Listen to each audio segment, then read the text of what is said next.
stream.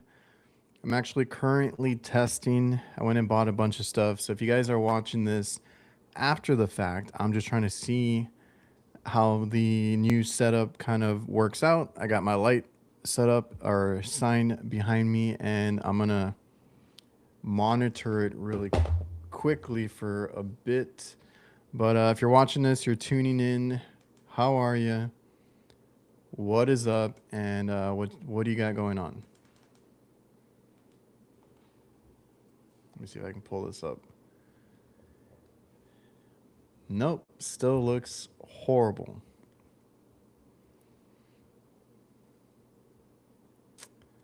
What is up, supermarket?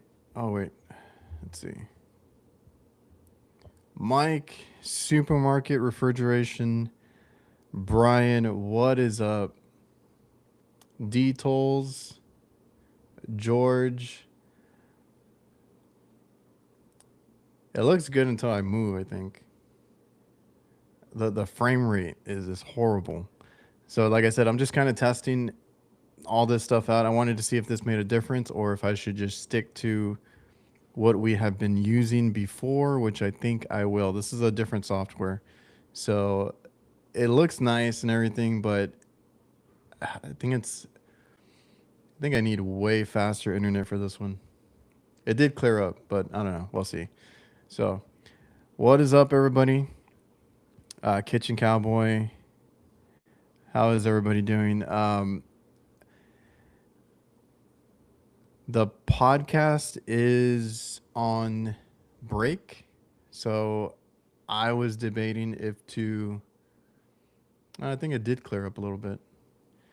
Debating if to do maybe some live streams during the week, like on Tuesdays, and see how that goes, and maybe come up with something to talk about, and Q&A, kind of like what I do here on Sundays, but I don't do these Sunday ones every week. So yeah, fiber. It's everywhere now, so I'm gonna look into it. There's T-Mobile fiber. There's another one. Man, I always forget the name of it. It's something with a V. I don't know if it's Vexstar or some weird name. AT&T's been around a while, but they haven't really expanded. But T-Mobile is getting like into all the neighborhoods around here, so I might just look into it. Just a little, yeah, not too bad. No, but like my other software works fantastic. It's just when we have those hiccups, like we did this last week with nights, where we get a rough start, but then it works fine for the most part. So this is a different software that is supposed to be like an all-in-one with AI and all this other stuff, and I'm paying for it, but I need it for other things. I need it for like the editing and all that. But it offers this live stream option, and I hate it. I don't know why it's the frame rates are so bad, and I'm directly connected. I have a full frame camera. It's not a webcam. Everything's hooked up the way it should be, but I guess you need that fiber internet for it.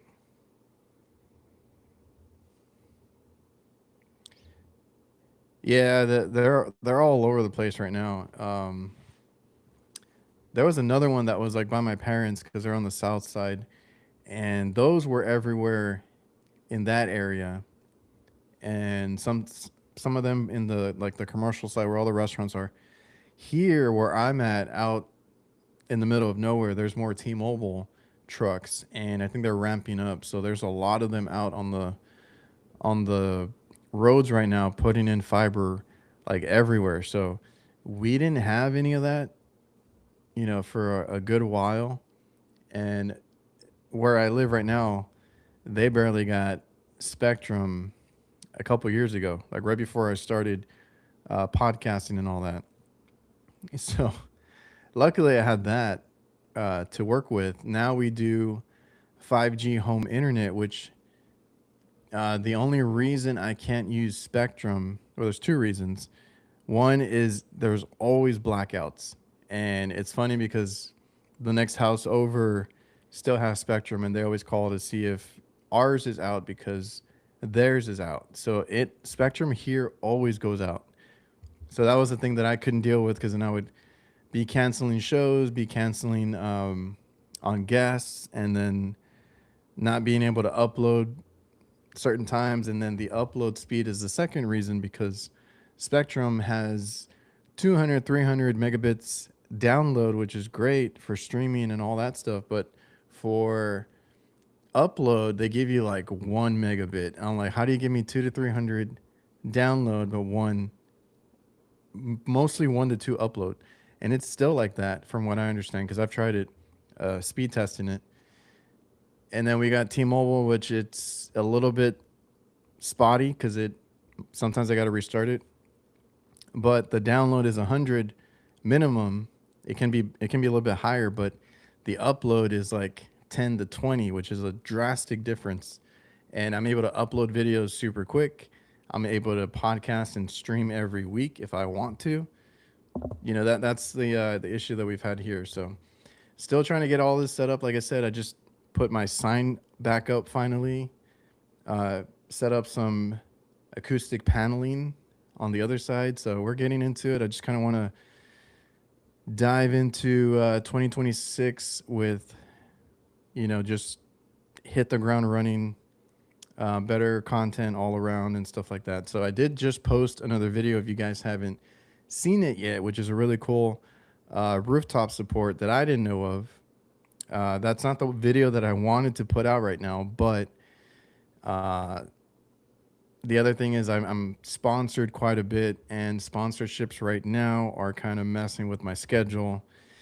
I just need everything approved so I can get some what do you call it, work content out.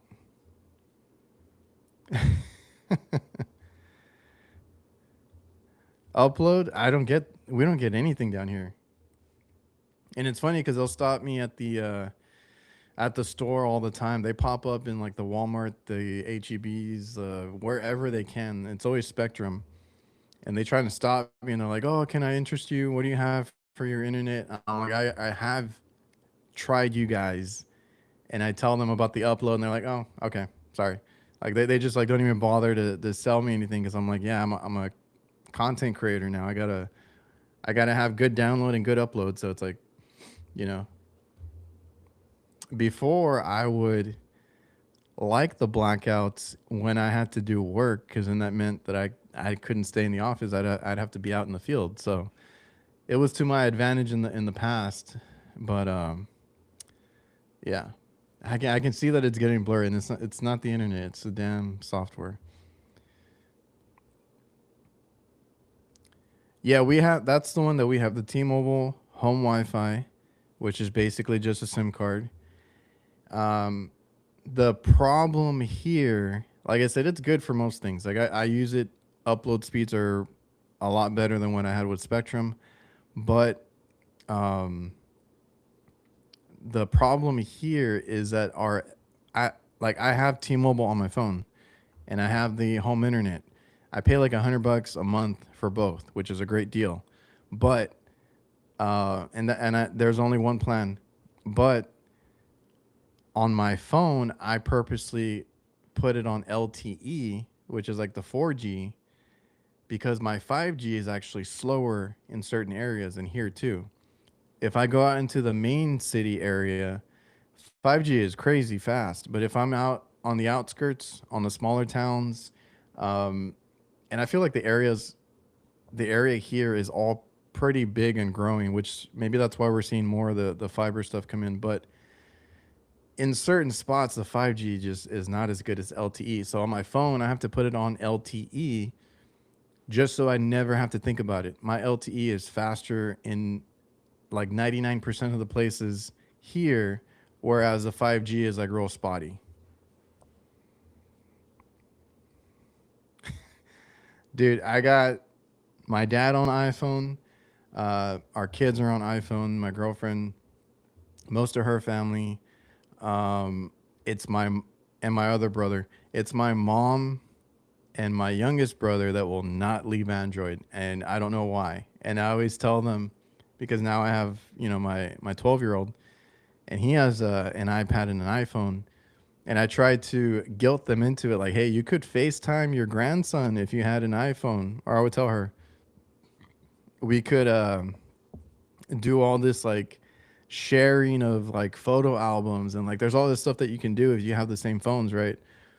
So I always try to guilt her into that, but then she doesn't go for it. So she's on that. My brother's on um, Android. So when we have our work group chat or any group chat, there's always one that messes it up. Yeah, my phone says 5G UC. I forgot Ultra. I forgot what that one's called, but uh, around here it doesn't mean anything. It's actually worse.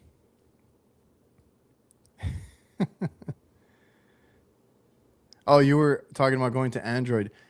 I completely misunderstood that.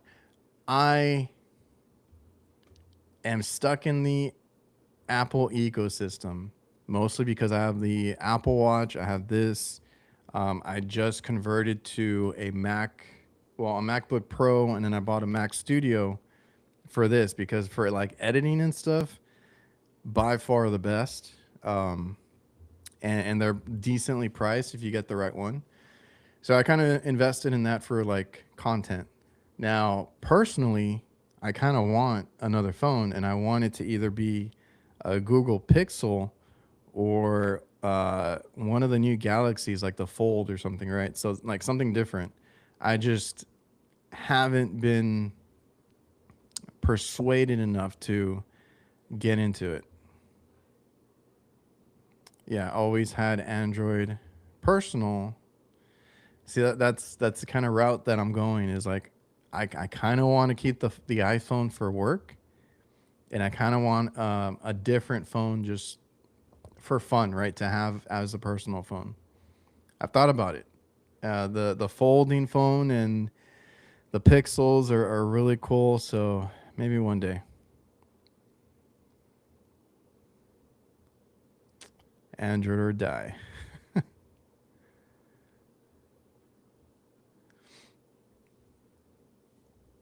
My wife works from home, so trying to get her to switch services has been a chore.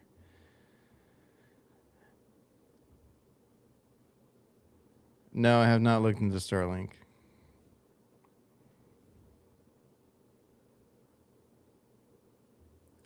God, and the freaking chat on this software is horrible. I can't scroll too much.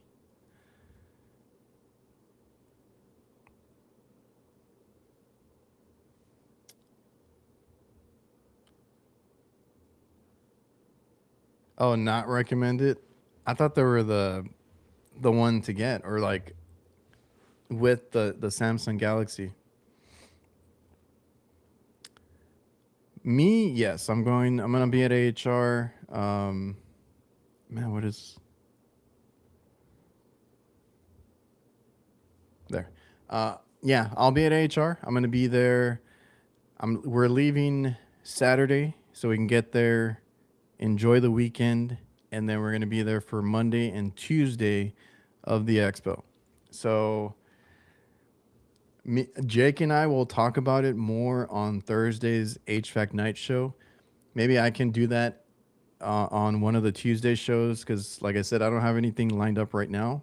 I'm waiting on again sponsors and stuff to tell me what they're gonna do this year, renegotiating stuff like that. So that's kind of why my content has been on hold for a little bit.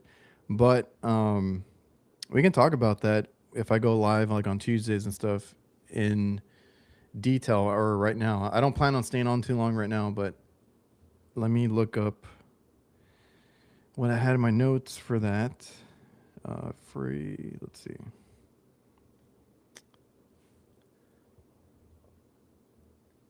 Oh, okay, you got it. You were stoked about it. Disappointment. I get it. Saturday. Oh, you're doing the whole week, Mike. Leaving on Thursday.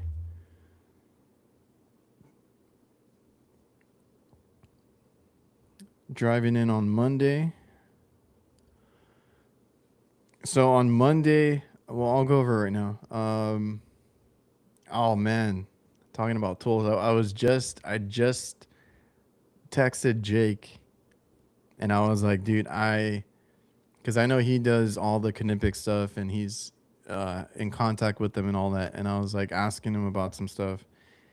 And I was like, man, I just, every now and then I have the itch to buy a some tools, right? So I was like, I think, because I was actually going to go pick up some Klein pliers that I needed.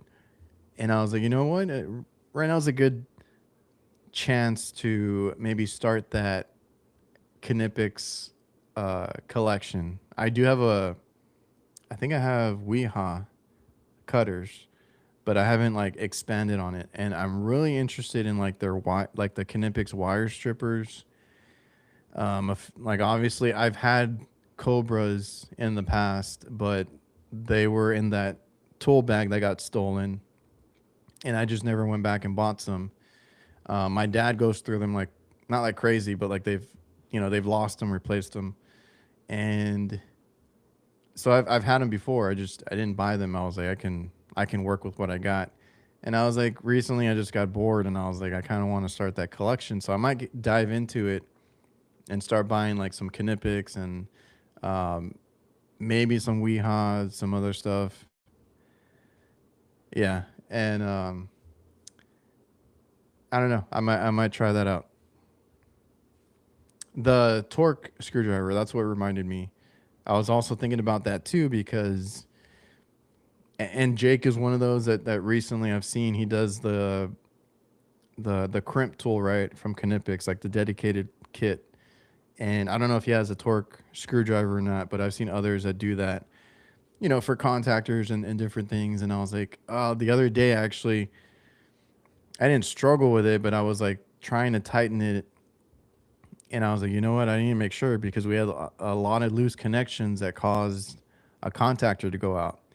And I was like thinking about the same tool. I was like, maybe I should get that damn torque screwdriver and just carry it in one of my pouches for, when I do the contactors at least and stuff like that. So I don't know. That's what happens when I get a little bit bored and I want to like just buy tools. It's been a while, and I might do that. I know that everybody says that they're like the nicest, the best ones. So I'm interested in starting there and maybe get some Cobras and then some other stuff that I just haven't bought in a while, and then I don't know, try a few other things. Love my Knipic strippers. Tried out the Crescent high leverage cutters. They're actually better. Those were really cool. So in the um,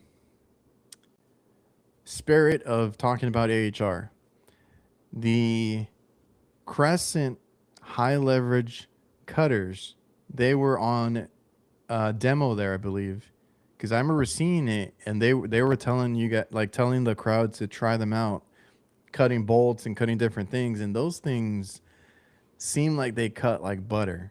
I didn't get to try them. I was kind of like walking by, but I was very much interested in those. And that I think they have a couple of different cutters that are like pretty good. But yes, those caught my eye because they seemed really like they could cut really well in a pinch for anything. I have the Weehaw ones, and those are really good. Those feel like they cut like butter compared to some other ones that I've had. I just got I didn't just get them, but I have the new Milwaukee ones, the USA made ones. I haven't really tried them. I barely put them in my tool bag to see if I wanted to, stick with Milwaukee or go back to the Weehaw ones or maybe try, like you said, the Crescent or another one. You always need some good cutters, right? So, like I said, I have the Milwaukee ones that I need to kind of test out, see how good they are. But yes, those were amazing. Yeah, cut through anything. Those were amazing when I saw the demo on those, the Crescent ones. I never went back and bought them because I have like several. I was like, I hate buying the same tools over, and technically now I could just give them to the apprentices, right? I have this idea that I can get a one of my older Vito bags, or like one that I don't use because I gotten some promotion ones, and fill it out with like some tools. Maybe not like anything crazy, but maybe some Crescent. There's some Hillmore tools that are here. Things like that to kind of build it out for the helpers, because we have one right now that doesn't have his tools, and which is fine. He's a helper. He goes and helps, our senior tech. He's with the guy that's been with us for like a year now, and they knock out a lot of calls. And then we just got another tech that is a little more experienced, so he's been going with him, and he's been testing the helper. So, that's good because I haven't been able to go out there and do it myself. So we have an experienced tech that's doing that and reporting to us, and I'm trying to just get the guys leveled up for all the work that we've had recently. So for that helper, getting him a tool bag and tools and kind of helping him out there, giving him a little motivation to try more or do more, or just being comfortable because he has his own tools out there. That's kind of what I wanted to do. I just haven't built it out. It's just I have boxes here that I need to go through. And we have another helper that's coming when he finishes school, because his high school does trade school. So he's going through that. He's inquired. He knows one of the, or he knows one of the guys that we have, and they're gonna get him in. So we have a bunch of young guys, and if we can help them out with some tools, set them up there, then maybe I can offload some of the tools that are just piling up here. Yep. Uh, like I said, I'll figure out one of the other shows to like actually have stuff to show you guys or talk about. But I know Amber. Oh, that's what I was gonna do on Monday. I don't start too early on Monday, but I have Jobber to go hang out with. That's gonna start 11:30. They keep changing the time on me, but I'm gonna start off my day at 11:30. Go hang out with Jobber. 2 p.m. on Monday is our HVAC Nights podcast, which we're going to be celebrating 100 episodes. I'll go ahead and tell you guys here that our special guest is going to be Viga, which is the Pro Press, and they have a whole bunch of other stuff for a lot of our trade, even though I don't see it personally on drainage, on drain pipes, Pro Press, hospitals. That's where I see it the most. But if you guys do boilers and other kind of work up north, you're probably more familiar with them than I am. But Viga is going to be our guest on HVAC Nights on Monday afternoon at 2 p.m. And then I think me and Jake are supposed to do something in the afternoon after that, after the podcast. I think we have something else. We also are supposed to do Diversitech, and if you guys go to Diversitech, they do the Hillmore stuff, right? Uh, I know there was one with that me and Zach did actually last year, which was their flip bits, drilling in like these tap screws into sheet metal and like flipping between 1/4 inch and 5/16 and seeing who can do them quicker. They have, what else do they have? They have something with duct, I believe, like, or cutting sheet metal or something like that. They have a bunch of competitions. So I know we're supposed to be there one of the days. I don't know when yet. And then Tuesday is my podcast at 10 a.m., the Reliable Trades podcast. And for that one, we're going to be having Residio back on. And for you guys to do residential, I might inquire if you guys have any questions for Residio. That's is it Honeywell? Like a lot of the home automation stuff that is under that umbrella. So that's going to be Tuesday at 10 a.m. Hopefully you guys can make it out there. Then I'm doing NIPCO, which somebody asked me on nights about pressing, and they asked about RLS. I actually switched over to NIPCO, and I think it's pretty cool because they've made copper fittings for brazing, right? Like just regular couplings and 90s and all that. and now they're getting into press fittings, which is the same exact fitting. They're not bigger. They're not anything crazy. They're not double O-ring. Like there's no extension on them. It's the same ones that you would use for brazing, and they just, since they make their own copper fittings, they just make it to where they can put a ring in it and then you can press it. So I thought that was really cool. And they put these little grooves on the end that bite down when you press. So I'll be doing the something at the Nipco booth, I believe, and then Ambro is the one that I'm mentioning.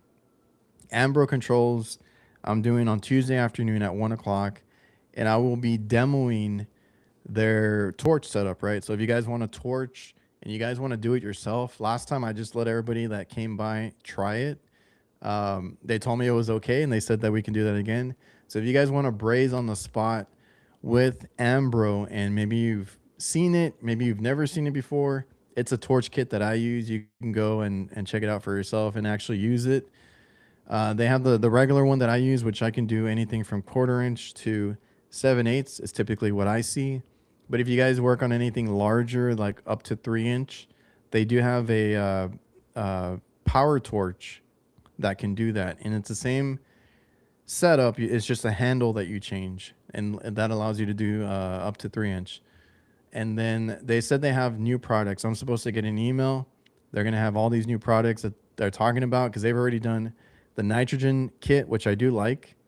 If you want a small nitrogen tank, if you guys work on smaller stuff. And they did that map gas braze kit. It's a map gas. You put a head on it, which is theirs, and you can braze. And there's no messing with anything. It's meant for brazing, and you can do that.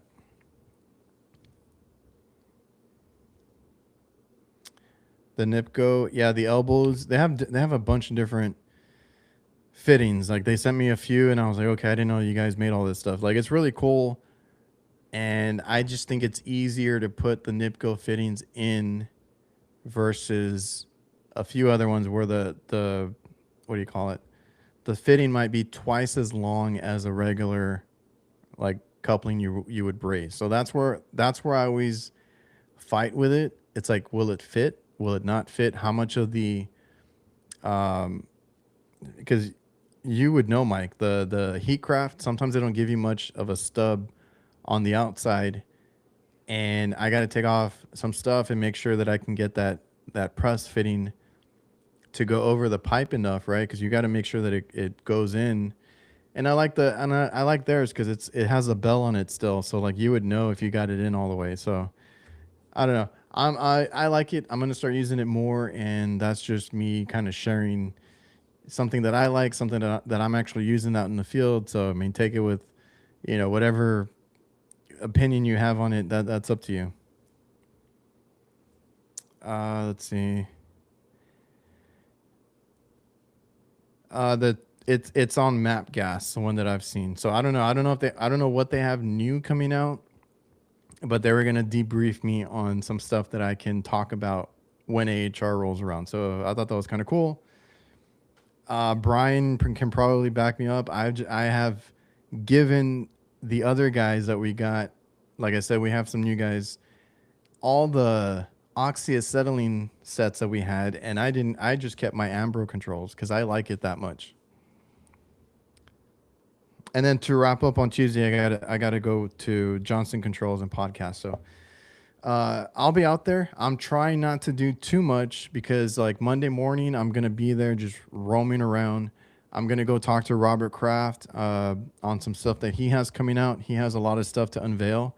The Jumper King 2.0. All of this stuff I want to talk about on Thursday with Jake, and we're gonna pull up pictures and websites and stuff so we can talk about it there. So if you guys didn't know, I also live stream on Thursday on HVAC Nights, and that's where we're gonna talk about a lot of tool bags, new tools, and AHR specifically this week.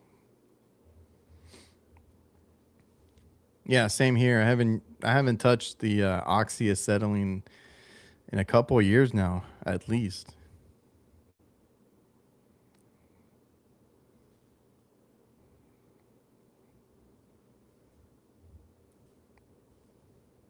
Let's see. What is up, one man? HVAC, always good to see you. Killing it on the YouTube channel.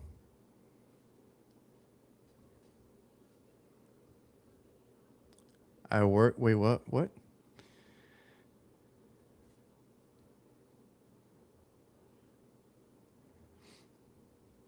I worked for CLC and they screwed me on money.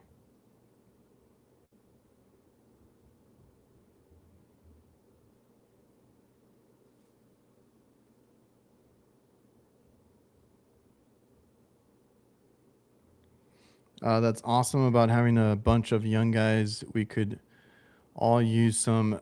So, like, my whole thing. Appreciate that, Mike. Nights. Hopefully, you guys can make it out. If you guys are going to be at AHR, definitely check out Monday afternoon, the HVAC Nights show that we have. Plenty of fun, and I did already make stuff, which again I'll talk about more in depth on Thursdays. If you guys want anything like last year, remember I gave out some stuff.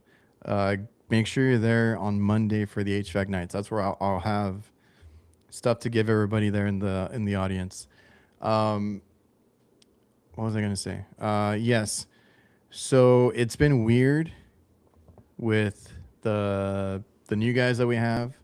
They've been really getting after it. Like they actually want to work. They're getting, behind the fryers and fixing that stuff. And then with me doing the walk-in box installs and brazing and they're doing everything. So like there's no, complaint from me. Now the only thing that ever comes up because me and my dad, talk about it and we kind of try to get them, like I mentioned earlier, up to speed is maybe they don't do things the way we would want them to do, but that's our fault. That's just we've been too busy. So I have not had a chance to walk them through things. I have not had a chance to go around and supervise. I have not had a chance to train them as much as I would want to. A lot of it is just them learning on the fly, them volunteering to do calls, do these things, and me helping them over the phone or through text. And when I am able to go like on a little bit bigger jobs or when they get stuck, then I can tell them, okay, do this or look for this, or next time, please do this. This is the way I would do that, or, whatever I can.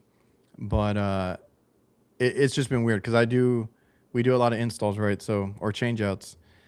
So I haven't had to break my back on a lot of things, right? I haven't had to break my body on lifting and doing all this other stuff that I've been doing up until a couple years ago.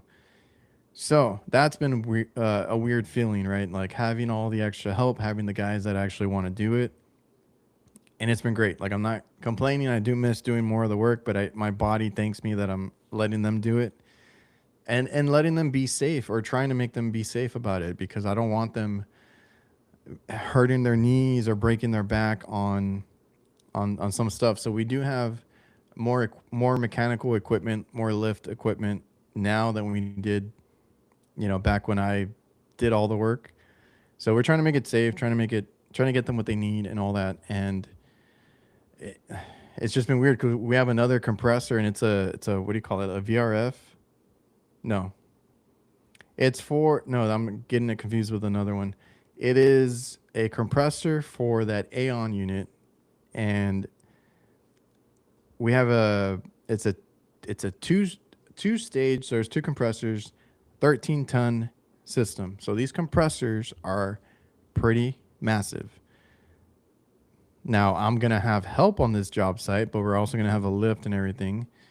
But yeah, it's like if you guys want to go for it. I'll just be there and kind of guide you through it. That's the kind of stuff that we can do now because we have the help.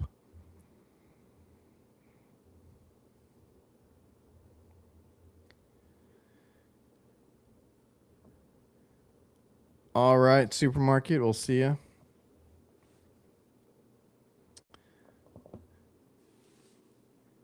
I've been doing a lot of research into acetylene tiny torch setups since I won't be the one paying for my refills. If you do anything like Ambro, I'm not sure which other one you would be talking about, but Ambro, the oxygen is like the last time I checked, because on Thursday we saw that there was price increases on other stuff, but the last I checked, there was like 23 to $28 for a tank of oxygen. So those are throwaways. You can't refill them, right? That bottle, the original one, because now they make a bigger one. I don't know what the bigger one runs. That bottle could get me at around 10 repairs, and that is like doing 2 to 4 joints, maybe a couple of patch repairs, like whatever it is. Like it would last me at least 10 jobs. And if you watch my videos on it, I do have some brazing videos and stuff like that. I don't dial it in the way they ask or in the manual. It says that they want like 60 psi for the oxygen. I bring it down to like 40 just to save a little bit. And as long as you're quick, you're good.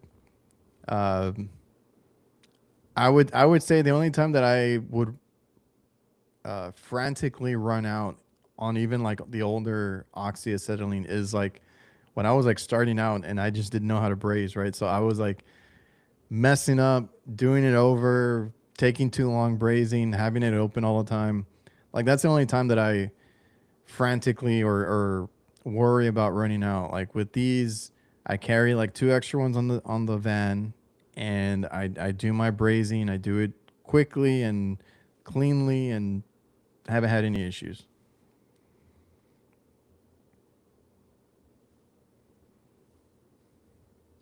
Well, my dad still gets mad at me that I still like to do a lot of the work myself, and it's just habit. If I can go and knock out some calls, I'm gonna knock out some calls. I've done compressors like, and it's nothing special. Like I know a lot of you guys do the same, right? Like a compressor by yourself, several motors. Like you got a lot of stuff on the rooftop to do. That's stuff that I do, that I still do, and I have videos that are coming out soon. Me working alone, doing these things, just trying to get things done.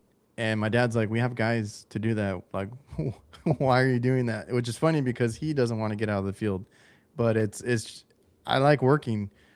Recently, I was out in the field doing call after call after call, and I had I had a little bit of a break like during the holidays, and then it ramped up again. And I had like a that little break gave me a reset and got me going again. And I think that's all we need sometimes, right? Is just a couple days either doing maintenance or slowing down a little bit, and then you can get back into it. You need to recharge.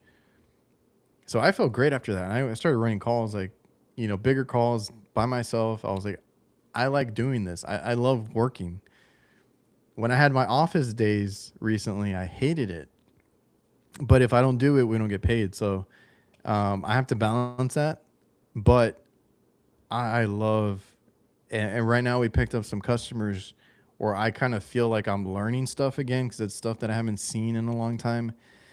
And that just like piqued my interest. I was like, I like this. I like when I have to either learn something new or learn something again or get a little stumped, figure something out. I like that stuff. I hate doing the same thing over and over. I've learned as a business owner to appreciate that work, appreciate maintenance, appreciate, just getting in and out and doing, like I said, some of the same work over and over. As a business owner, I appreciate that because that is steady income, that is steady work. I need work for my guys so that I can pay them, all that kind of stuff. But as a technician, I like the problems. I like solving those problems, and that's what I want to do more of. It's just very hard because I know I can't do both, or I can't do both well. I have to pick one. So I think this Tuesday might be my off. No, this Wednesday might be my office day, so I can just focus on this stuff because I can't do both. I can't be good at both.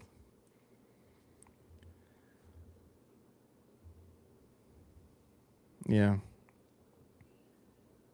When I'm home, I try to relax, but like all day today, I've just been working on the studio, just trying to get everything in place because I've just been putting it off.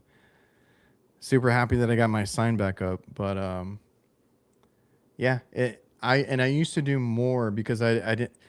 So work has been so crazy that I just have been focused on work, whether it's quoting, some change outs, which another one just got approved. So we got to go do that very soon. I had to order the walk-in set because they don't carry. One of my customers has nothing but the center mounted evaporators, right? The ones that go on the ceiling, the fans are on the bottom. But my supply house just doesn't carry them. And they gave me a good price, and I was like, okay, just have to wait a few days to get it. So we have that coming up. And there's been times where, well, recently it's just been busy. So we have some stuff that got approved. I'm still getting calls. We're still getting calls from new customers. I'm still waiting on one customer to get all the insurance and stuff done, which has been a headache. Just trying to do phone calls and emails, trying to get all that paperwork done so we can start work for that customer, which is the worst part. Is like I can't control that. That's a business side. They won't let me start work without all that stuff in place.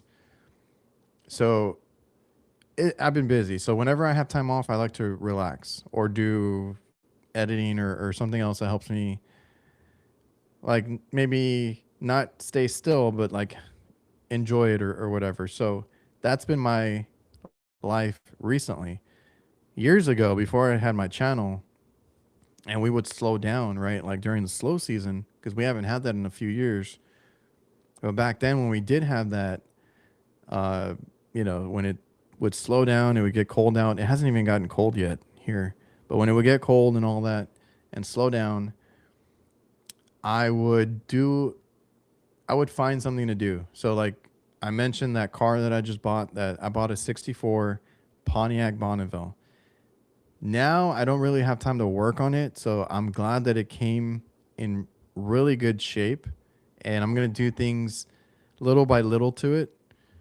Back then I had a 63 Catalina, and we still have it. We're working on it right now. But that one needed work. And as soon as I got it, I started working on it, did a lot of stuff myself, change out the radiator, fix the AC, brake cylinder, all that kind of stuff. Like I did all that stuff myself at the house during the slow season because I had something, I was bored and I wanted something to do. So like that's the stuff that I would do, or like house stuff, remodel, working on my vans, working on any personal vehicle. Like I had a 2002 Bonneville that was my daily driver as growing up, right in my 20s. And then I had a SUV. I worked on all that stuff myself. Again, radiators, AC systems, the blower in my Bonneville I fixed of the 2002. A lot of things that I would just look up and I would go and fix. I would want to do it myself. So I always wanted to do something. Now I feel like I don't have time, but I'm trying to get back into those little hobbies that I had, right? Like working on cars, maybe sports and working out would be good for my health. So I'm trying to get back into that kind of stuff. All right, later, Brian. Appreciate you stopping in. Yeah, I mean, I didn't even bother looking around for the ceiling mounts because, and he's like, yeah, it's because we don't really sell those. I'm like, or like they don't nobody buys them. I was like, I have one customer that has 20 some stores and I need them. Uh, we only got approved for one, but like they're gonna need a few. So I was like, hopefully none of them turn into emergencies because like this one they can wait. We topped it off. It has leaks, but it can hold for like a month. So or it holds for like 6 months. I think that's the last time we went out there, but they approved it finally. So we're gonna change it out, change out the line set, and switch them from R22 finally to we're gonna go with 448. I had been holding off on getting that, but here we are. And yes, all I see here is a lot of 404 systems. So that's just what we carry. We didn't really have to do much with 448. Uh, and a lot of these customers, I guess they were given the option to just change out the condenser. So a lot of them just swapped it out and left it 404. And we've done the same thing too. But recently, I've seen it more where we're working on it and it's already had a condenser replaced, but not the evaporator.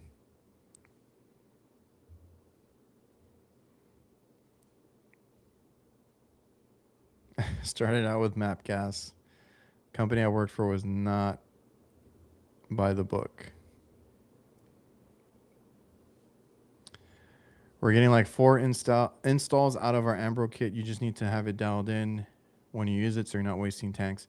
Dial it in and then make sure you turn it off when you're not going to use it for a while, because I made the mistake of just leaving them on the whole time and they would eventually leak out. So yeah, 4 installs if you're doing like a whole lot more brazing and stuff like that. So that's good to hear. Like I said, I think 10 is like 10 jobs is pushing it, but I'm including like sometimes I just have to patch it or do 1 or 2 joints. 10 is pushing it, but like I like to say 8 to 10 I can do for sure. Yeah, 30 and 10.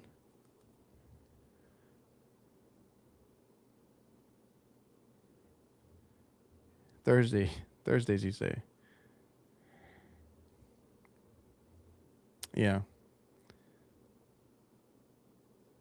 Okay, well that's what got me now, because we haven't priced out equipment in a while. We were losing bids to cheaper companies, which I think we just lost another one because it was for my dad's side, the hot side, because we get asked now quite a bit to re.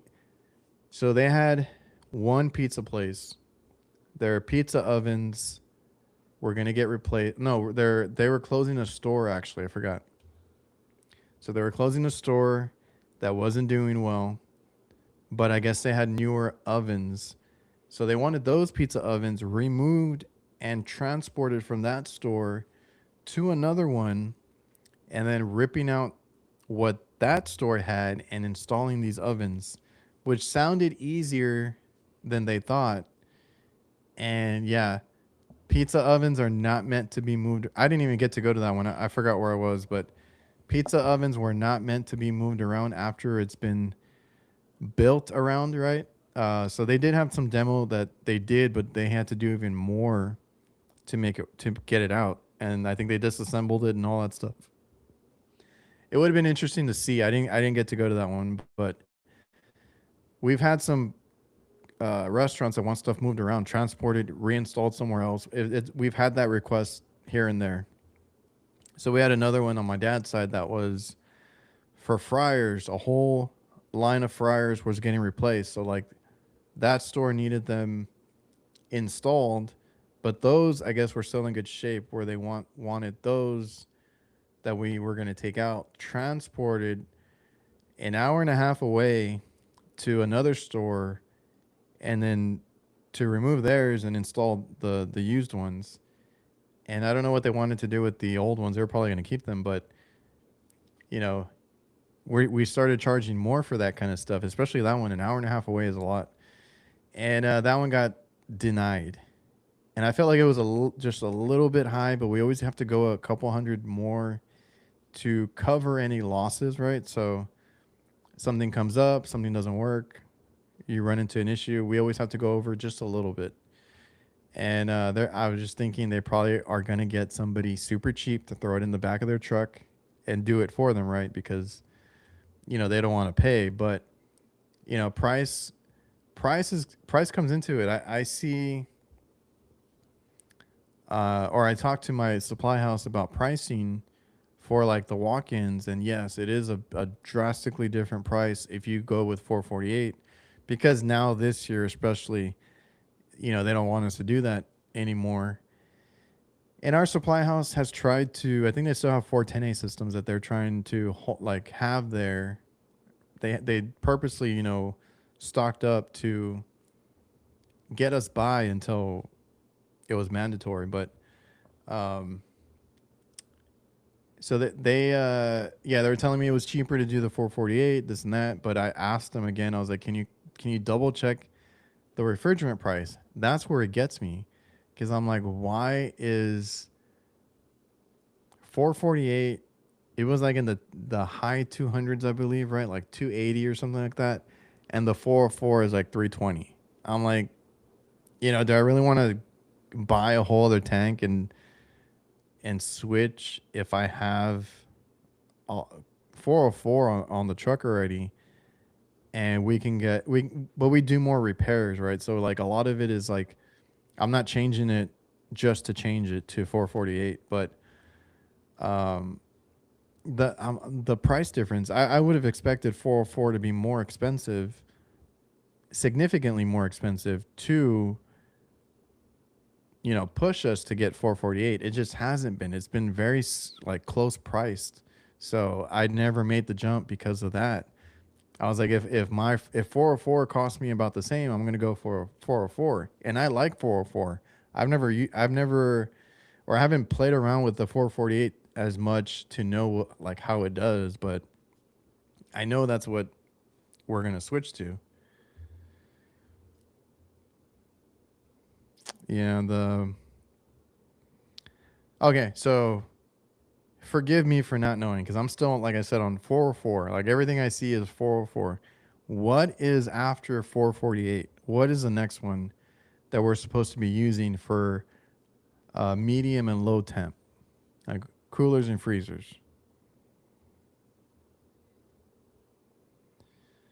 We work on a chain pizza place, and their equipment is 404. Yeah.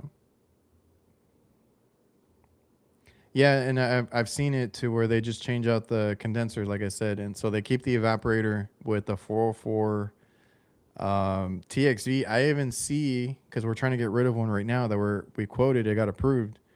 There's a handful of locations that still have R22 systems, but they could have changed the refrigerant. I don't know, but they changed the condenser. They keep the old evaporator, and they keep that original TXV, which is what bothers me. And those just, they get mixed and matched, and they make them work. Usually when I quote, and if it's a super old system, unless it is only less than 10 years old, right? And or maybe even 10 years old, whatever it is, but it is kept really well. Like it's been clean, it's not a nasty walk-in box, anything like that.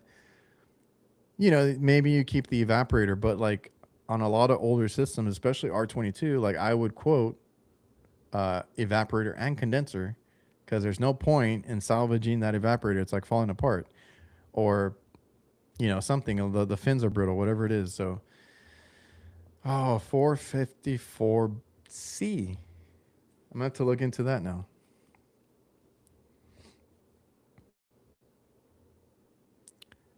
But is that for low and medium temp? Because I was told that they don't. Or is it the power head? Or is it the same power head? I don't know. Because I was, so the walk-in box, but it's because, and I'll get to some of the questions here in a bit. You guys have kept me longer than I wanted to be on here. So this was supposed to be just a test. I know the video sucks. I can see it on my monitor, but this is the last time I'm using this software. I'll go back to the other one, and we can start. Like I said, maybe on Tuesday I'll live stream again to do more Q&A. But okay, so what I was told, but maybe it's the center mounts, is that based on what it originally had, right, and the size of the walk-in, if I kept it at 404, I had to choose either, because it was a 3-fan. I had to choose either to keep it a 3-fan, to keep it the same and use 404, or to go with a two fan if I wanted to use 448. Because at a three fan, if I were to change it to 448, the BTUs would almost double. So they said I would oversize that dramatically, and um, we would get what do you call it? A lot of condensation.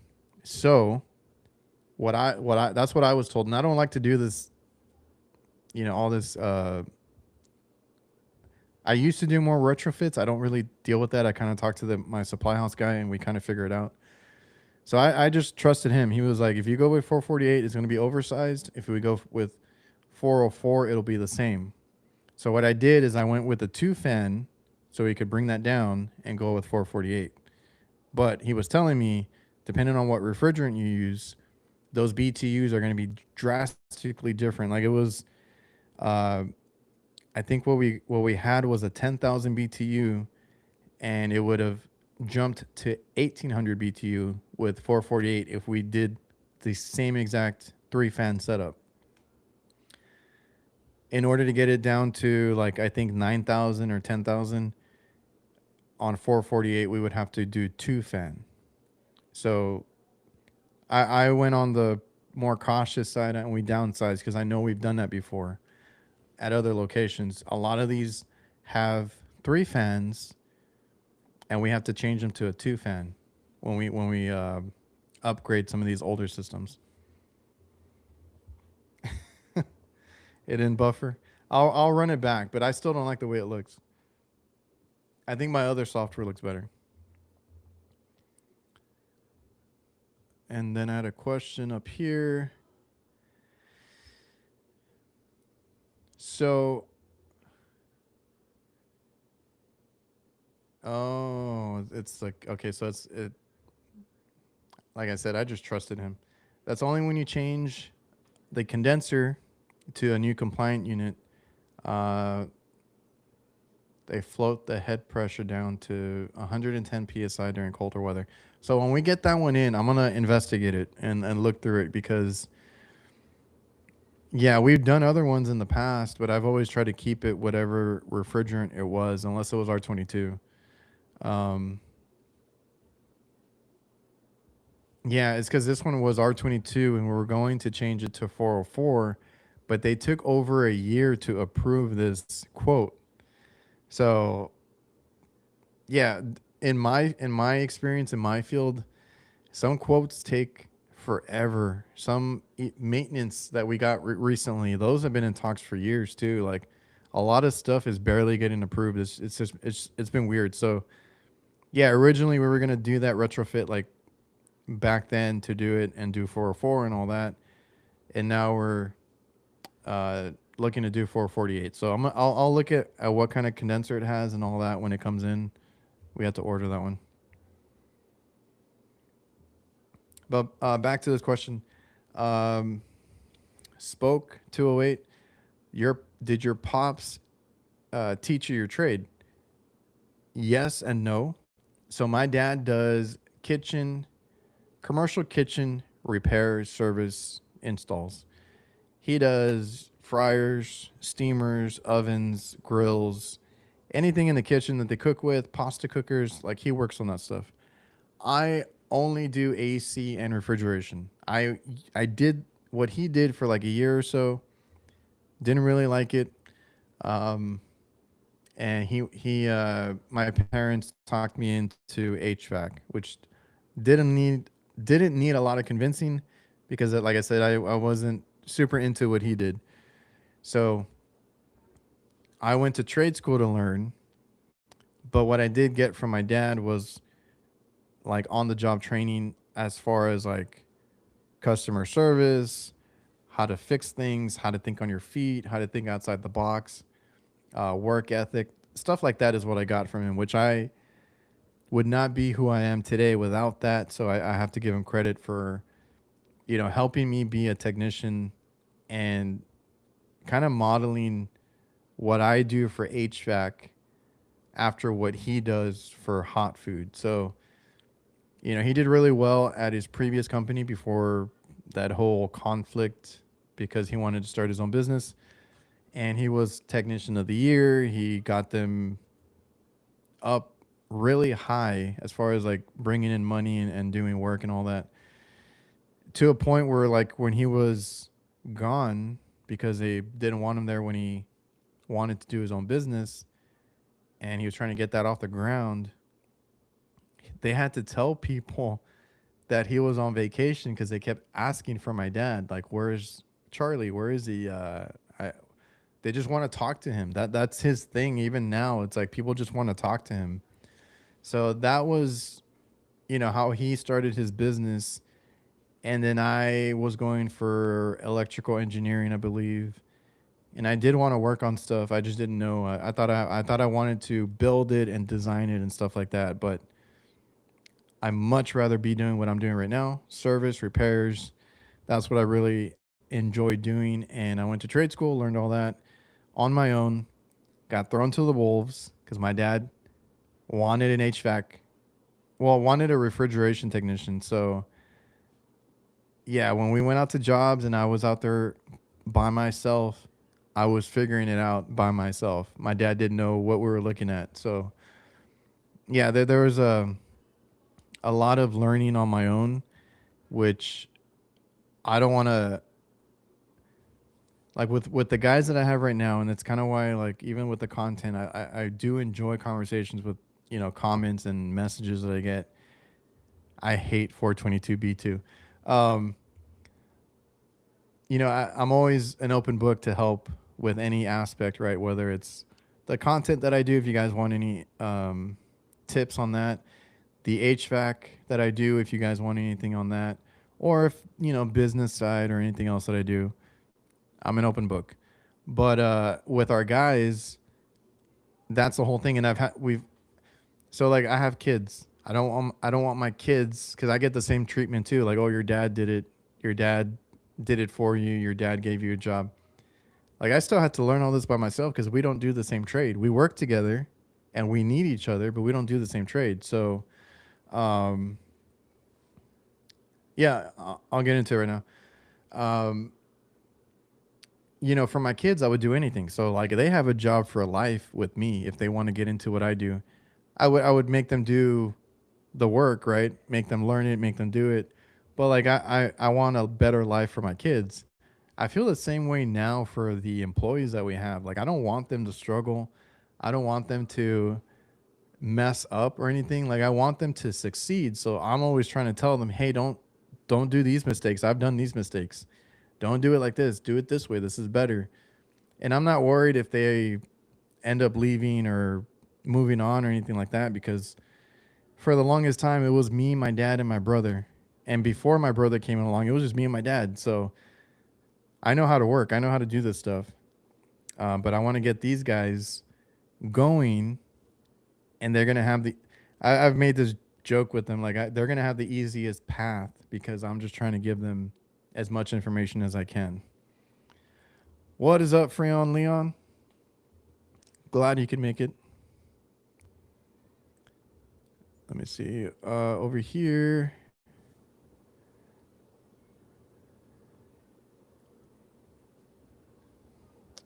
Okay, hold on. Let me try and get to all these comments.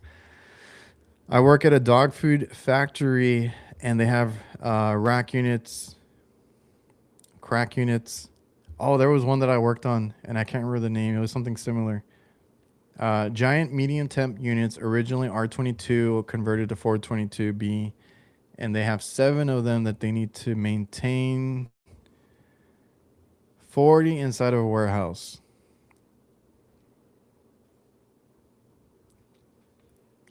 That's not too bad. Um, Man, we had it was a mini rack system, and it had a similar name to that. Dinosaurs to work on. Unfortunately for them, they are shutting down the west side of the factory, and that means they are going. Fortunately for us, it means they're going away. Okay, so what is it like running a business with family? How do you guys go on about pay, splitting profits? Just curious. I never wanted to be a business owner. So that is very simple for me. I have been always paid as an employee. That is my preference. We weren't partners in the sense of like, and I wasn't putting money up. So I felt like I had no reason to ask for any cut or anything, right? So that's a little different. And I've seen guys that do partners and this and that, and that part I don't know how they do it. So for me, it was me and my dad for several years, right? So for several years, and we would hire some guys here and there just to help out, and it worked out. So we get along fine. My youngest brother, who works with us, does the same thing I do. Went to the same trade school. Him and my dad cannot be left alone together because my brother is a perfectionist, which me now being in charge is like I want to guide him to what he can do best and where he helps us the most. And if he works with my dad likes to just brute force things, right, and get things done and fix it and just do it and all that. And my brother's like, no, I need to wait. I need to measure. I need to do this. I need to look at this. I need to inspect. I need to go through everything. So they butt heads, but like for the most part, it's fine. And I also just didn't want that responsibility. Like I said, I didn't want to be a business owner. I never wanted to be that. I liked working, and and and I was in my 20s. I just wanted a job. I wanted to get paid and get out. So that was my thing. I also didn't want the responsibility of the money and dealing with it and worrying about it. So I was just paid as an employee for forever. I do get some benefits now, but like for the most part, I still get a check every week. That's just the way I like to do it. I am in the middle or process of taking over, so that's going to change, which I'm not looking forward to because handling money for a business and completely running a business is a whole different story. And I have an idea of how I want to do it, which is different from his. So in the past, I've just kind of stayed out of the way and did work and worked on other things. I did all our advertising, all our logos, setting us up with like website and our CRM, all that kind of stuff, invoicing. Like I've always done that, documents, contracts. I never got paid or a cut of anything, and we don't do commission or anything like that. So that's just my preference. Also, I didn't want to mess it up. So I have been divorced. I have other things. So had I had my name on the company or had ownership or something, that could have come into play there where I would have put that in jeopardy. So again, I just kind of just didn't want that responsibility. That was just me. So and I was never going to be ready until I feel like right now, which like I said, I and that's the hard part of working with my dad is I have to pitch him stuff. I have to get him on the same page or else it's not getting done, right? Like it's technically his business. So uh whatever I do or I have to think about what I do as far as like getting new customers, investing in things or I have to run it by him. So he's given me more leeway into, just making decisions, but I still have to run it by him. So that's the hard part about, at least for me, because we don't argue and fight or anything like that. We might get. He knows when we're at work that we're working. If I get frustrated, he gets frustrated. We know not to take it personally, or if we tell each other something like just do this or do that or get out of the way, whatever it is, like we know that we're at work, and that's the only way that we can make it work. Our guys know that too because we do have relatives that work for us. I never want to talk down to anybody, but when we're at work, it's a little bit different. You can't take anything personal, and don't make anything personal, right? Don't attack somebody. But you know, now I don't want to use the same resources he does. I don't want to use the same people. I want to get I want to do things differently when I have to do it, but you know, getting more work, even like I can't take on too much work because then he runs his side and they run a little thin sometimes, right? So it's a lot of balancing and stuff, working with family. But like I said, we don't have that issue of not getting along. Like we know how to separate it and all that kind of stuff.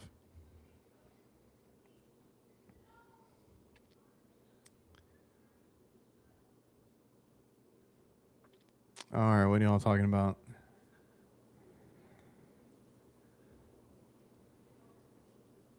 Yeah, there you go.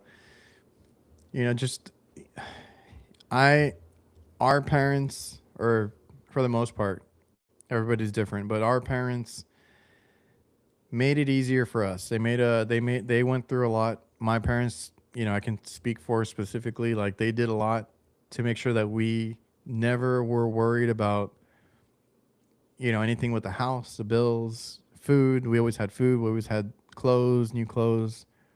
They did a really good job. We didn't live lavishly, not until much later when my dad got these good trade jobs, right? Like where we had like, oh, okay, we have some extra money, and then we had a business, and you got to worry about the money. But um, they made it better for us than what they had growing up, and I want to continue to make it better for my kids from when I was growing up, even though it wasn't like super rough or anything. So that's because that's the funny part when people tell me like, "Oh, your dad this," or you're not actually working or real tech, whatever, or like that. I've been shielded, and I know some other people feel that way, right? Like I've seen HVAC Jess talk about it, right? Because she works for her family, and she's like, I've never felt the issues that women feel in the field because I've worked for my family. And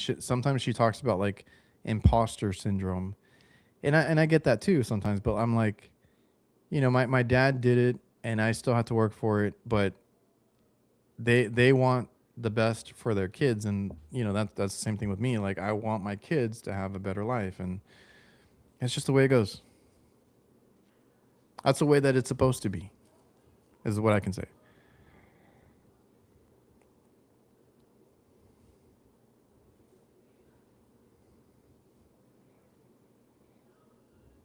Okay, I think I caught up there. What is up, Zay? Let's see.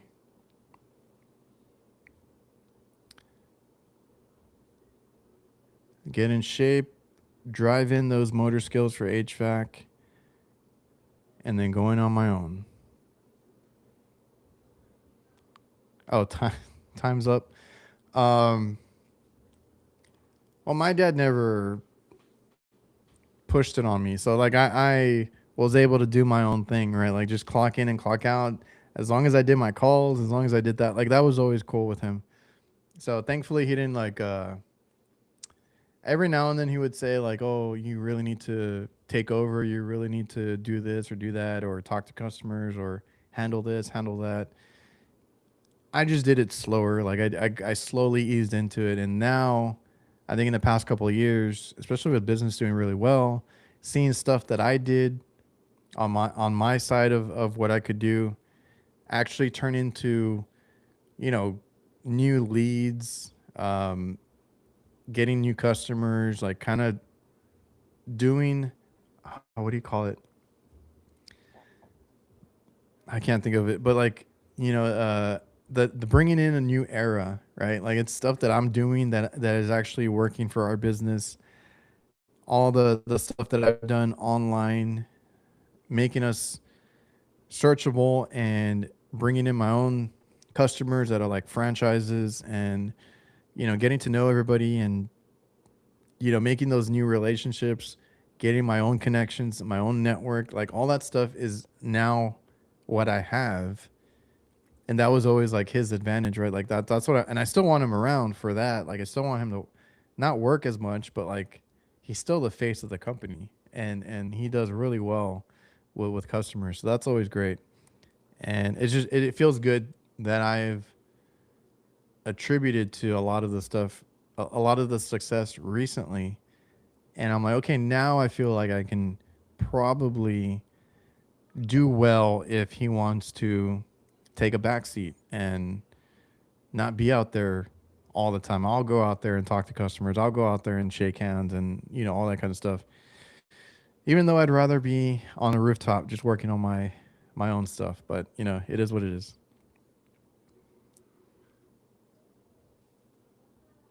Yeah, it's always good. And that's a cool thing. So your dad has done that and you saw that, and it's, like you said, it's always nice to have someone with experience to learn it from, right? If they've run a business, if they've done trade, if they've done anything, and you grow up and you see that, learn it, and then you can possibly go out on your own, right?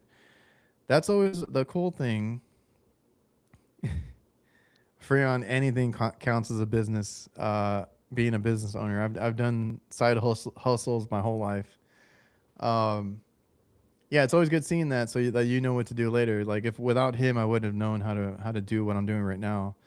So yeah, it's always good to be taught the business side. I am fortunate for my parents because my mom is very open to the trades, and she didn't work in the trades except her last job. She ran a maintenance department for a school district, so she was dispatching and doing a lot of that stuff. So she knew of the lingo of the technicians, of like stuff that they work on, and all that kind of stuff. So she knew it, and that was the last job that she had where she retired.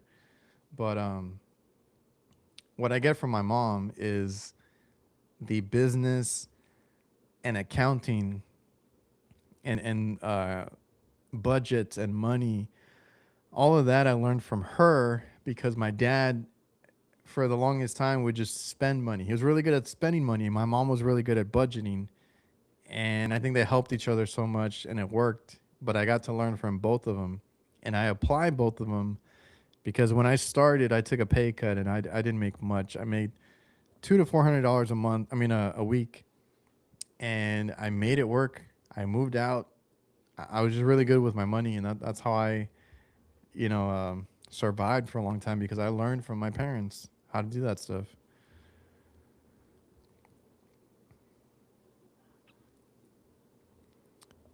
Yeah, it helps that you're a repair company. Selling is the last option. I'll end with this one. Your dad, Zay, ran his own company for 58 years here in New Orleans. Went on his own. Yeah. We're going on 20. I'm super stoked to be celebrating 20 years.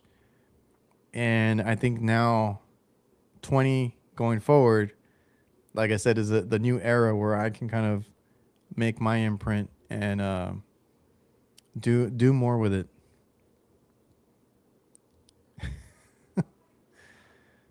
Let's see. Where was I? Yeah. So it helps that you guys are repair first, selling last option. You got to know when to balance that.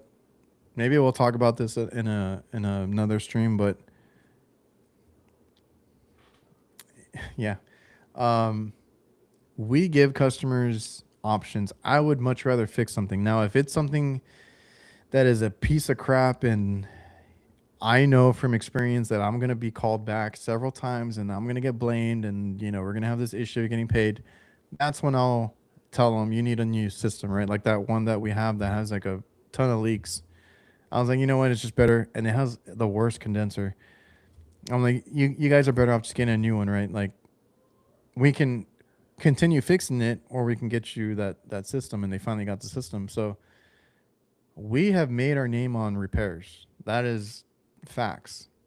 Um, when we get new customers, and this is why I'm kind of making sure that our new technicians, our new employees understand that aspect.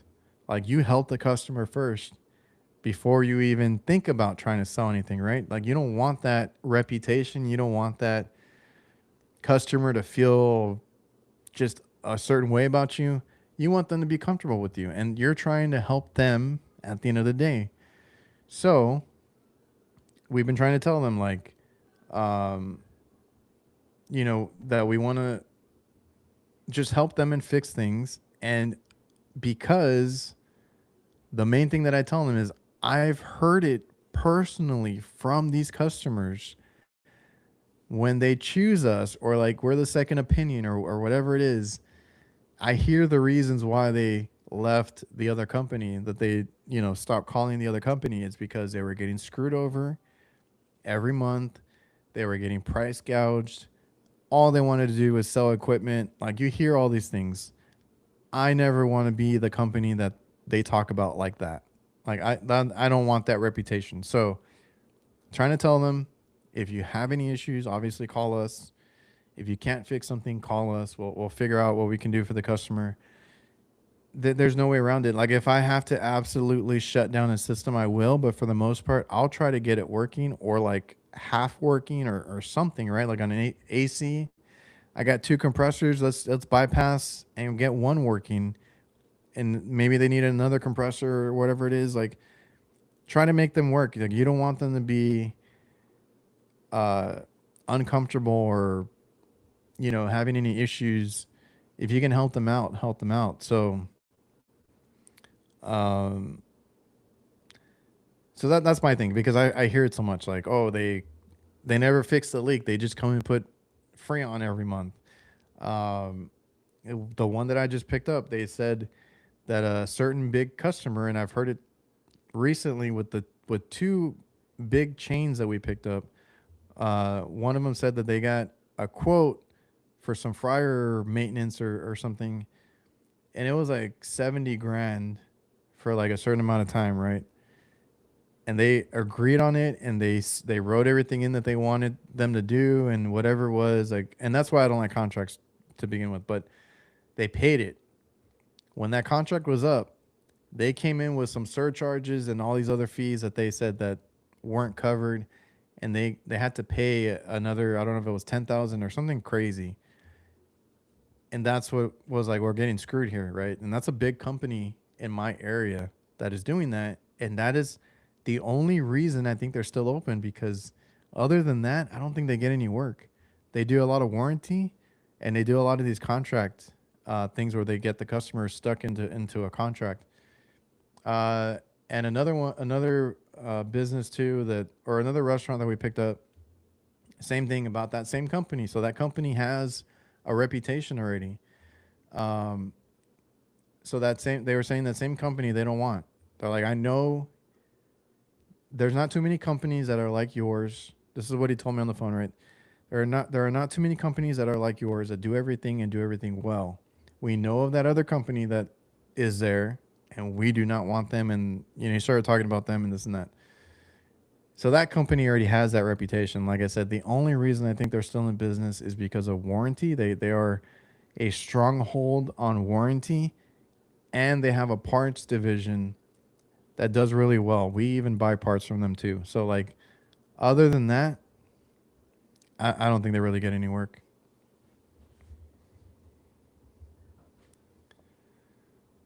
Let's see. Yeah, and the whole thing that you want to do as a business is your reputation, like I mentioned, and then making the customer trust you. Now, I'm not saying that in a sleazy salesman way. Like, I just want them to be able to call us for work, and not the next company, right? I want to be the guy that takes care of it. That way I know all the history, everything that's been done. I'm not chasing my tail, because it's happened to me before. Like, oh, somebody came and did this and that I didn't know of, or whatever. You just want them to trust you. And if you can do that, a lot of good business comes from that.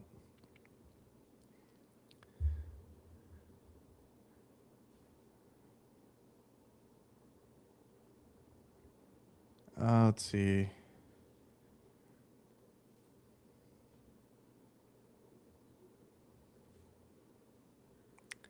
I have well, no, I have Mike. New restaurant equipment is not cheap. Cheaper to repair. I will argue that with one restaurant that I have, but he buys the cheap stuff. So a lot of times, um, like with under counters, if I quote something or I tell him it needs this or that, he's like, "Oh, I'll just buy another one."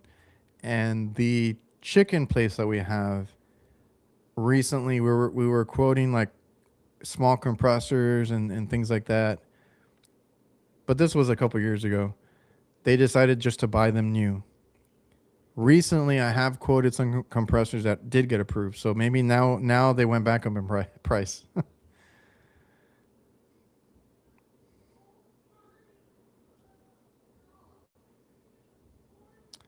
Just knowing when to actually suggest a new system, we are always repair first. There's a point where the customer ends up wasting money.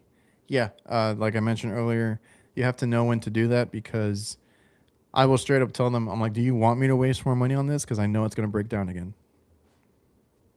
And if they want to, they can because sometimes they'll tell me, well, we can't buy one right now. Can you just fix it? And I'll get like $1,000 or $1,500 repair approved on a small equipment because they can't buy a new one. I'm like, that's a lot of money for this, but if you want that, that's your decision.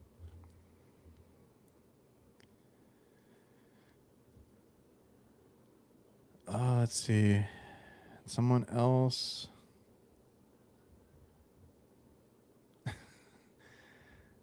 I'll get to you right now, Miami. Uh, they asked me during an interview, do you know how to sell? I moved from commercial to residential, and I told them, sell what? I learned the word sell in resi. That's a horrible part, and I want to talk about it more. So like eventually I will, and maybe we'll talk about it on. I think Jake has a certain disdain for that too. So maybe we'll talk about it on Thursday. But yeah, like I cannot believe some companies are sell like that is their whole business model. Like if you can't sell for them, they don't want you. You could be the best technician, but can you sell, right? Oh, that gets on my nerves, man. Because like selling, if I will say this, if you are a good technician, you are good at repairing things, getting the customer. Like I went out to one recently, Friday night, slush machine down. That is their money maker. Ice cream machines and slushes. Those are their money makers. Like if those are down, they panic. I went down on a Friday night to go fix it, and like you can't sell anything in that situation, right? Like, oh, you need a new unit, whatever it is, or like an AC goes out in the middle of summer, you need a new unit. I will try my hardest to fix things, and a lot of times you can get them by even if it's for a weekend. I've done that plenty of times.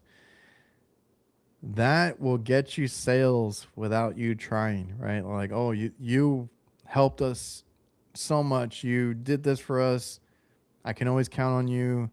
Um, if you say it's broke, if it's not worth fixing, I know it's not worth fixing. Like a lot of stuff, and they just end up like selling themselves on either upgrades. Maintenance is a big one for us. That's a big selling thing, and we don't push it. I just show them all the pictures of all the nasty drain pans, of all the coils that are caked, of all the things that they could get written up for. And I'm just like, here, if you want to sign a maintenance contract and we can get started on something routinely, right? Let me know. And they sell themselves on it. So I think if you're a good technician, you can fix things and you have good customer service, you can make a lot of money. And that's a video that I want to do. I was telling Jake I might do a video of how much we made last year. And keep in mind, we are a service based company. So that is with not many new equipment sales. And we made it a lot of money. So if you're a good technician, you can make a lot of money. Good customer service, all that plays into part. We don't sell. I don't like to sell. I don't like doing installs, to be honest. And we hardly do it. And we still make what a lot of bigger companies make.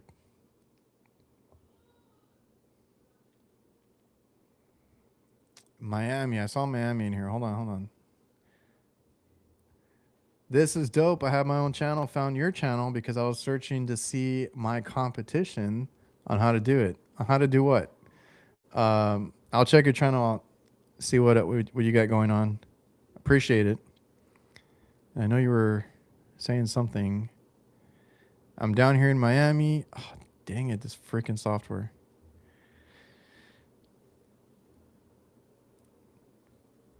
I think a good way to build up trust with customers is being honest and teaching them. Yeah, I will tell them what I did, and if they want details, I will gladly tell them this is broken and this is why.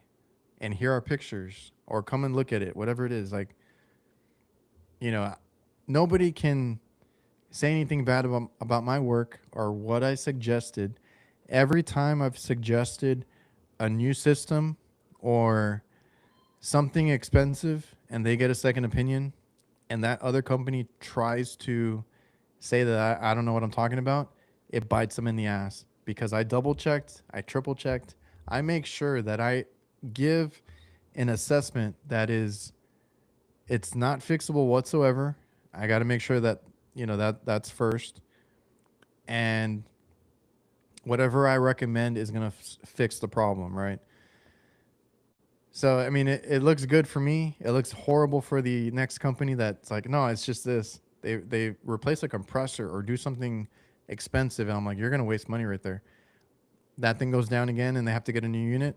You just paid a couple $1,000s on top of a new unit when you should have just listened to me first, right? So I always explain everything that I did, explain everything to them as to why it either gave out or why you need to change it, whatever it is, like a compressor or anything else. And I will send them photos or show them how we checked it. That way they know that it was checked properly. Yeah. Yeah, it's crazy. Now you see a lot of those sales gurus or whatever they're called, and they do all these classes now. If you can listen to them, if you can sit through them, yeah, there's little nuggets that you can take from there. But if they're pushing you to, you got to sell this much. There was a video going around of somebody asking, and they were serious. They weren't joking or anything. They were asking people at like a trade show, how much should a technician make in sales specifically uh, to make money or to I don't know, to do something like to be a good technician. I forgot how they worded it. Like, how much do they have to do in sales? And then all the comments were like, "That's what you're worried about? Like, how much you're selling? Like, that's how it is right now, or that's how it's probably always been. It's just I can't do it." What is up, Rudy? I'll be sure to root for you on the RLS competition. You got to win. I'm telling you right now, you got to win. I was trying to get back to Miami's comment. Let's see. This is dope. Maybe we can start a podcast together. I don't know if anybody mentioned I run two podcasts. So if you need any help, uh, we can talk, and maybe we can be on a show together. And I'm open to it. I have this. This is not a podcast today because I was actually just testing how my software was working, but you caught me on a bad day because I feel like my other live streams are better than this. It's just today I was giving it one last chance. But yeah, we can talk. I run a trades podcast that is on break right now, and then I run an HVAC nights on Thursday. That's a podcast as well with my co-host. So if you want to do something, we'll talk. I'll check out your channel, like I said.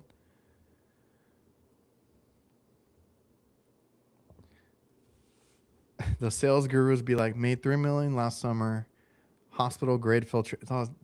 Yeah, I've seen those where they're like trying to sell like all this random crap. You can. Oh, my dad brought it up recently, or somebody. You want to, man, my dad said something recently, but it was that saying, there's different ones.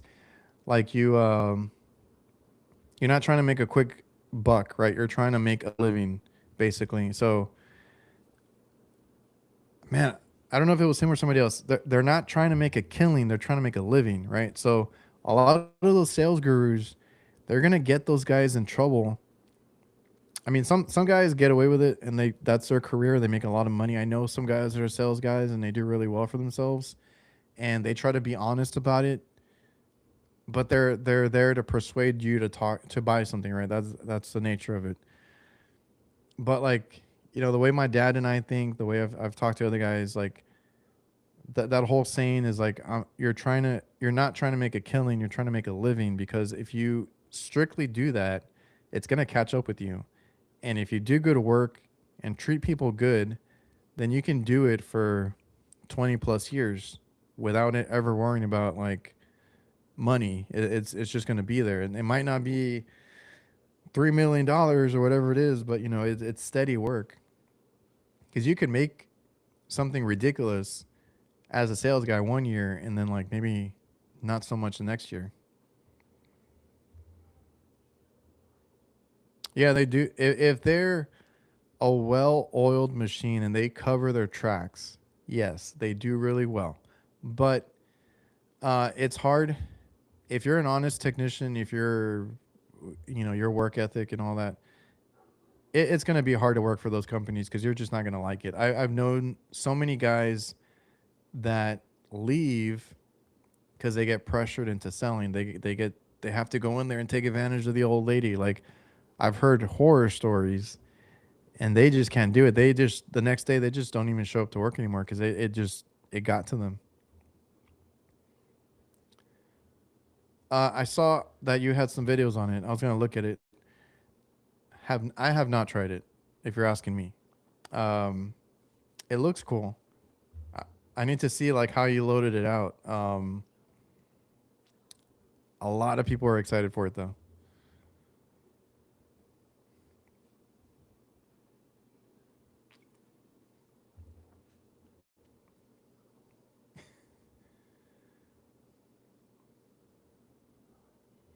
Yeah, cool. Let me see if I can find Zay with the radio podcast. I saw some guys, not some guys. Uh, I think it was Zach. I don't know what his channel name is now. Trying to do like a radio thing too.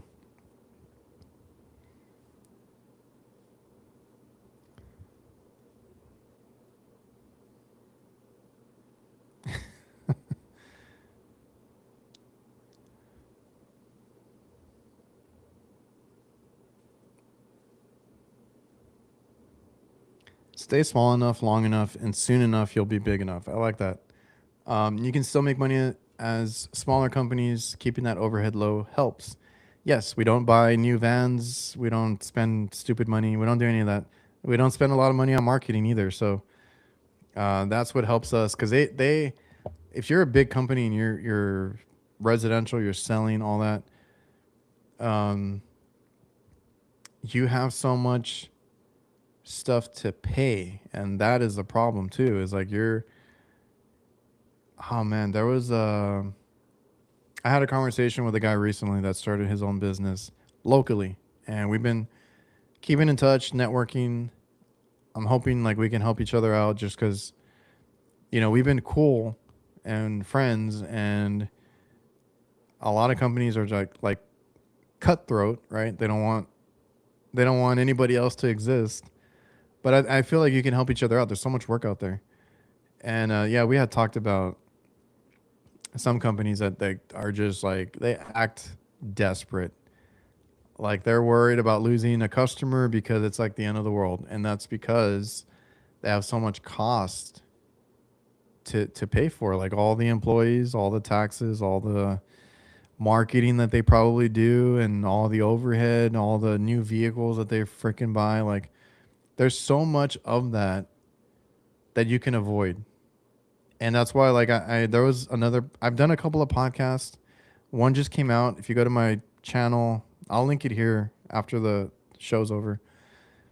That I did on another on the it's called the Dispatch podcast, and I told everything about like the family business and stuff like that there. If you guys want to go listen to it, and I did the Milwaukee one comes out next week, but that's just tool related.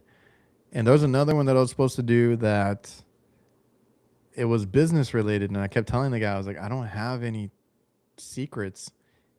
We literally like that, like try to keep our overhead load, not spend money like crazy, and just be realistic. Like we're not trying to act like a big company that and live a lavish lifestyle that we don't need.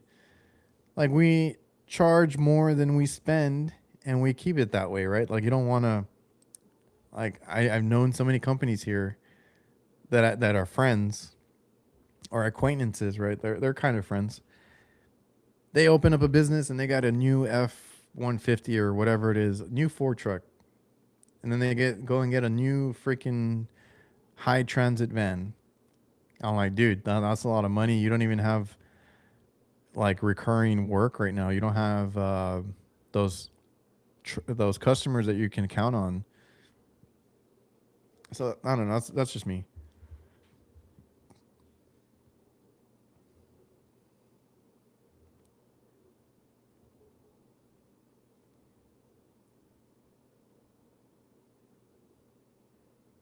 Well, I'm gonna have to watch it back, Mike.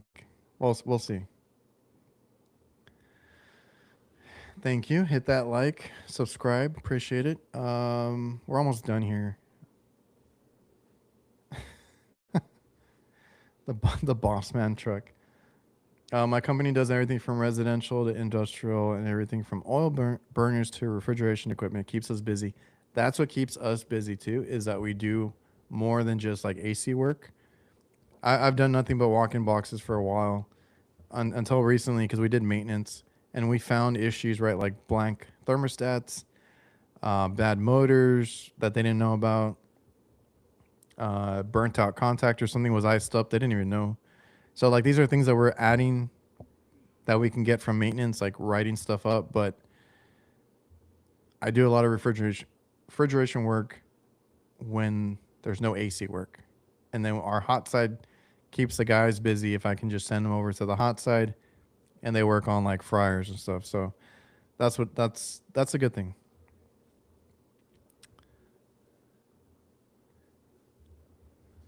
Uh, Rudy, I'm not going to the award show. I'll see you on the weekend or at the expo. Let's see.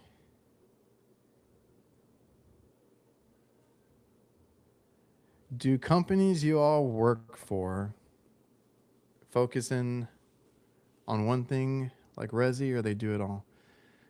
I'm not sure if you were asking the chat, but I think I answered it with your other comment. Like we try to do more, just not too much. Because recently like we've been getting a lot of traction. I think it's the website. I think it's like the Google search and SEO that I've been trying to build up. And they've asked us to look at some crazy warehouses if we could dismantle them and help them out with these like these conditioned warehouses, and they have evaporators and stuff. And I was like, yeah, no, that's too much. There was another one, remodels. I just didn't want we didn't want to touch remodels, and there was a few things that we've turned down because it's like we probably could, but it'll be very difficult as a small business, right? So we know when to not do something, and we try to do more than just AC work that would probably hurt us. So we do, and I actually prefer to do refrigeration. That's what I started as. We added AC because they asked us to, but yeah, I still like to be picky. I still like to niche down to kitchen refrigeration, and it does really well for us. But our business does hot side refrigeration, AC work, which is like all commercial. So we do a lot of like RTUs, but we do split systems too, and we've done hospital work and stuff like that. Like whatever we can do, and the variety has helped. So that, like you said, we're always busy. And right now it's just word of mouth, and like I said, the website, like we've had a lot of traction because people want us, and there's not a lot of good companies out there. Just do good work and treat people good. That goes a long way. Commercial, industrial, HVAC, smoke reefer.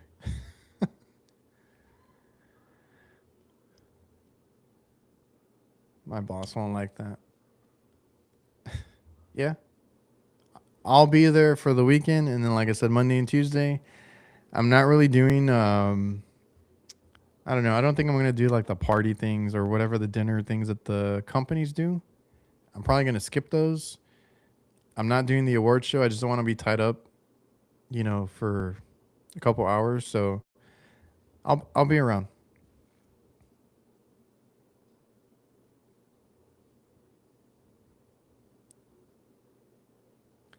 Yeah, we don't. My dad's an electrician, or used to be, so he can do some of the breaker stuff. But we do have an electrician on call that we prefer to get in there to do that stuff. And we do a lot of odd end jobs for them, lighting and a little, like I said, electrical. Not really plumbing. My dad hasn't wanted to get into the plumbing side, so I was like, yeah, that's fine.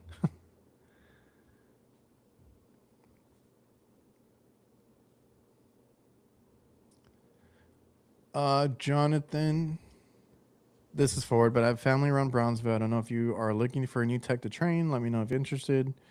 At the moment, I'm not looking to hire. We've already hired a few guys. I'm not saying that maybe later in the year we won't be looking, but at the moment, I don't want to have you relocate for that. So we'll see because I'm working on getting more customers, and if that works, if that happens, then I'm gonna need more guys. So we'll see how that goes. The weather, it's like 75. It's like borderline right now. At night, 40s. During the day, 75, 78. So it's not.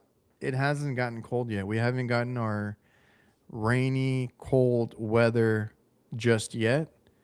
It's taken a little bit longer this year, but like I said, I still have some ACs that are running, so we're still working on that.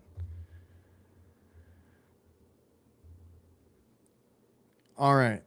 You, you guys kept I was literally going to do a 15 to 30-minute test. You guys kept me on here a little bit too long. I'm going to go have some dinner. I hope you guys enjoyed your weekend. Hopefully you guys didn't work too hard this weekend.